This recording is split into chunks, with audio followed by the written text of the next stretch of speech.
Dear students, applications of inductive effect continued. The second point is that inductive effect explains the relative strength of acids. Inductive effect explains the relative strength of acids. നമുക്കറിയാം, an acid strength may be defined as the tendency to give up a proton. Acid strength പറയുന്നത് the tendency to give up a proton. പ്രോട്ടോണിനെ കൊടുക്കാനുള്ള കഴിവാണ് ആസിഡിന്റെ strength ആയിട്ട് നമ്മൾ എടുക്കുന്നത്.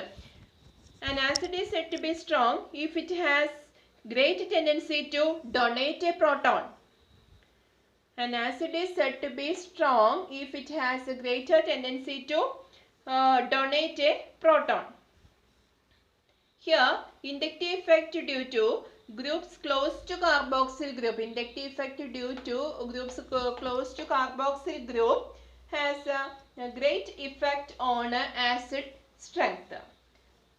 It has been found that the inductive effect, the presence of electron withdrawing group, that is attached to acid group, that is COH group, make the acid stronger. The presence of electron withdrawing group attached to COH group, അതായത് acid ഗ്രൂപ്പിനോട് attach ചെയ്തിട്ടുണ്ടെങ്കിൽ make the acid stronger ആയിരിക്കും. ഇനി the presence of electron donating group ആണ് acid ഗ്രൂപ്പിനോട് attach ചെയ്തിരിക്കുന്നതെങ്കിൽ make the acid weaker ആയിരിക്കും. Acid weaker ആയിരിക്കും. അതിന് കാരണം greater the electropositive character of plus I effect weaker the acid. Here, greater the electronegativity of the atom or group attached, here minus I effect. Therefore, the acid is stronger. Here, first electron withdrawing group attached ചെയ്തിരിക്കുന്നത് നമുക്ക് നോക്കാം. First example is acetic acid. Acetic acid is CH3COOH, and here chloroacetic acid. Chloroacetic acid is Cl attached to CH2 group, that is ClCH2COOH group. Here, chloroacetic acid is stronger than acetic acid. Here, in chloroacetic acid, the chlorine atom causes minus I effect. ഇവിടെ minus I effect വരുന്നുണ്ട്. ഇവിടെ ഇലക്ട്രോനെഗറ്റിവിറ്റിയിലുള്ള difference കാരണം ഇവിടെ dipole moment create ചെയ്യുന്നു. പിന്നെ അവിടെ minus I effect ഉണ്ടാകുന്നു. അപ്പം അതുകൊണ്ട് chloroacetic acid is stronger than acetic acid. ഇനി ക്ലോറോഅസറ്റിക് ആസിഡിന്റെയും ഫ്ലൂറോഅസറ്റിക് ആസിഡിന്റെയും കമ്പയർ ചെയ്യുമ്പോൾ നിങ്ങൾക്കറിയാം fluorine is more electronegative than chlorine. So fluoroacetic acid is more stronger than chloroacetic acid. Next example is formic acid and acetic acid. Formic acid is stronger than acetic acid because here hydrogen atom is replaced by CH3 group. CH3 group വരുമ്പോൾ ഇവിടെ plus I effect ആണ്, അതായത് electrons ഈ COH ഗ്രൂപ്പിലേക്ക് കൊടുക്കുകയാണ് ചെയ്യുന്നത്.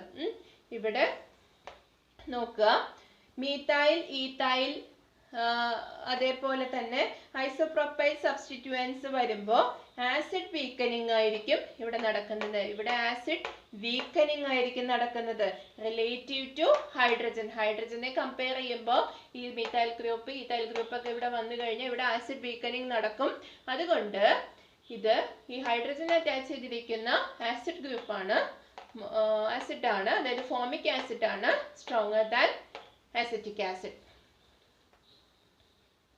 Next point, inductive effect explains relative strength of bases. നമ്മൾ നേരത്തെ കണ്ടു ഇലക്ട്രോൺ ഡൊണേറ്റിംഗ് ഗ്രൂപ്പ് ആണെങ്കിൽ അവിടെ പ്ലസ് ഐ ഇഫക്റ്റ് ആണ് വരുന്നത്. എക്സാമ്പിൾസ് നോക്കുക. മീഥൈൽ അമീൻ ഉണ്ട്, ഈഥൈൽ അമീൻ ഉണ്ട്. മീഥൈൽ അമീനും ഈഥൈൽ അമീനും ആണ് എക്സാമ്പിൾസ് ആയിട്ട് കൊടുത്തിരിക്കുന്നത്. നമുക്കറിയാം ബേസിക് സ്ട്രെങ്ത് ആണ് നമ്മൾ പറയുന്നത്. Basic strength എന്ന് പറഞ്ഞാൽ എന്താണ്? Base strength may be defined as the tendency to accept a proton. ആസിഡിന്റെ കേസിൽ ഡൊണേറ്റ് എ പ്രോട്ടോൺ ആണെങ്കിൽ ഇതിന്റെ കേസിൽ tendency to accept a proton ആണ്. അതേപോലെ തന്നെ ഒരു ബേസ് സ്ട്രോങ് ആവുന്നത് പറയുന്നത് എപ്പോഴാണ്? A base is said to be strong if it has a greater tendency to accept a proton. ഇവിടുത്തെ എക്സാമ്പിൾ നോക്കുക. ഇവിടെ methylamine weaker ആണ് than ethylamine. അത് plus I effect ആണ്. plus I effect due to this group. See, ethyl group is more compared to methyl group. പിന്നെ ടെക്സ്റ്റിൽ വേറെയും examples കൊടുത്തിട്ടുണ്ട്. ഡൈമീഥൈൽ അമീൻ, ഇവിടെ 2 methyl group is attached to nitrogen NH group.